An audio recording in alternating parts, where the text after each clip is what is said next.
So over the weekend, you have to think, you have to reflect, and Saturday's spectacle in central London, the sea of crosses of St George and Union flags marching under the banner Unite the Kingdom, forces a simple question: what is the flag for, and who gets to speak in its name, and who actually is there to unite the kingdom? Well, the kingdom is united under the king. The Prime Minister offered one answer yesterday evening. The flag is a civic emblem that binds a plural nation. Elon Musk, beamed in by video, offered another. The flag is a rallying standard for a fight he suggests is imminent. Those are not cosmetic differences, they are rival theories of political order. First, the facts. Between 110,000 and 150,000, not 3 million, people attended Tommy Robinson's march, according to the Metropolitan Police and multiple outlets. 26 officers were injured, 4 seriously, and at least 24 arrests were made, with more to come, apparently, the Met says.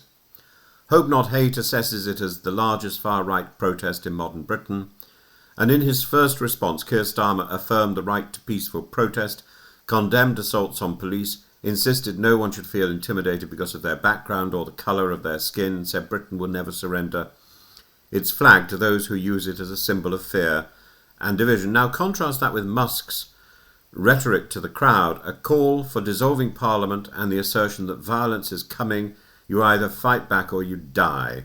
That language was widely condemned across parties. Now, a nation's flag can be possessed, brandished as property by the loudest faction, or it can be a vocation, a duty to a common good that includes those we dislike. Starmer pitched the latter, and in a constitutional democracy, the flag belongs to the whole demos. The Sikh veteran and the Syrian shopkeeper as much as the sergeant on horseback. And therefore, it cannot be subcontracted to a single movement. That is not soft rhetoric, it is the minimal doctrine of the Crown in Parliament and equal citizenship.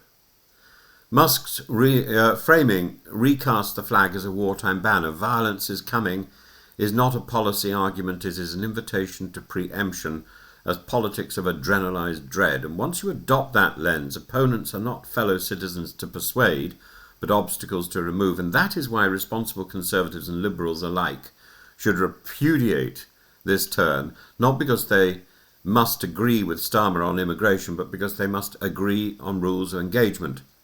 Britain needs to protect protest, but the line is bright. You cannot assault officers, menace minorities, or try to punch through police cordons to reach counter-demonstrators. Saturday crossed that line at multiple points. Kicks and punches, bottles and flares, officers hospitalised, and the police have signalled that arrests so far are just the start. It doesn't matter to turn around and say, oh, there were more arrests in Notting Hill. A, Notting Hill goes on for longer. B, who cares? There is one standard. And that is what the rule book, what the rule of laws looks like after a mass gathering tips into violence at the fringes. It also matters who takes the stage. When far-right figures stand up to talk about re-migration, branding non-Christian worship in public and a civilization invasion, they are not arguing the small points of a visa scheme. They are processing a civic eviction, a redefinition of Britishness that exiles millions in place. That is why watchdogs called the rally unprecedented and disturbing. Musk's call to dissolve Parliament and replace the elected government is not merely inappropriate, as ministers politely put it. It is civically illiterate, and Britain is not a plebiscitary plaything. Governments fall by confidence votes, elections, or law, not by a billionaire's live stream. If there is a crisis of confidence in this administration, the remedy is parliamentary scrutiny, select committees, better bills, and, when due, the ballot box. To urge fight or die is to degrade the very constitutional machinery that allows grievances to be heard without blood. And the fact that it's done by a person from another country adds to the problem. Why did the crowd swell to 6 figures? Well, 3 currents converge. First, economic angst. More than a decade of stagnant wages and threadbare local services creates a ready market for scapegoats. Reasonable people can disagree about the scale and pace of immigration, but when budgets bite, demagogues gain. Platforms, online radicalisation occurs. Platforms reward the sensational. The most algorithmically vivid content is often the least scrupulous, and that is why speeches that launder conspiracy theories about replacement spread faster than careful facts about labour markets. And Robinson has professionalised spectacle. There is his movement is impassioned by entrepreneurship, stages, slogans, guest stars, hope not hate, and independent reporting both mark the event's scale as a step change. Policymakers and police alike must adapt.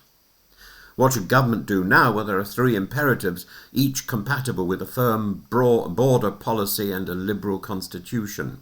1. Protect the public square. Resource the Met for fast post-event investigations, fast matching, face matching within strict legal bounds, and robust prosecution of violent disorder and hate crimes. Saturday's early numbers are a start, not a finish.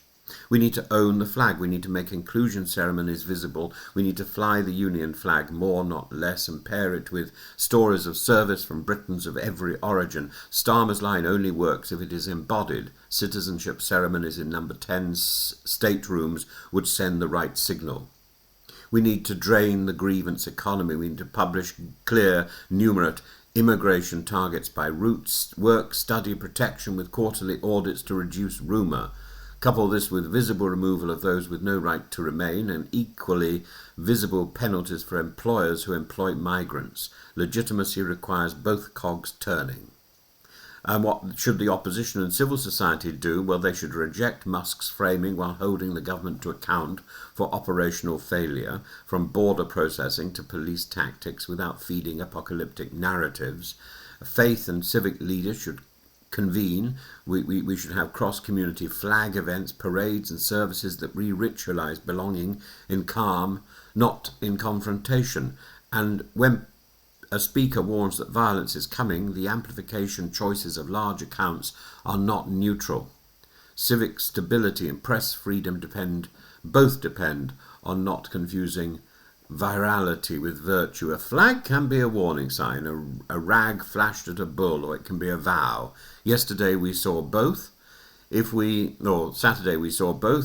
leave the flag to the angriest, we will get the politics they promise, a permanent pre-riot. If we keep the flag as a vow, to protect the police who protect us, to shield minorities who fear us, to argue like citizens rather than mobs, then it remains what it should be, our shared roof in summer weather. Britain doesn't need ultimata from California, it needs steadier governance in Westminster, better law and order in Whitehall, and a public square where disagreement is noisy but not nihilistic. That is the difference between a nation and a crowd. Starmer chose the nation, Musk chose the crowd. Our task is to make sure the nation still wins.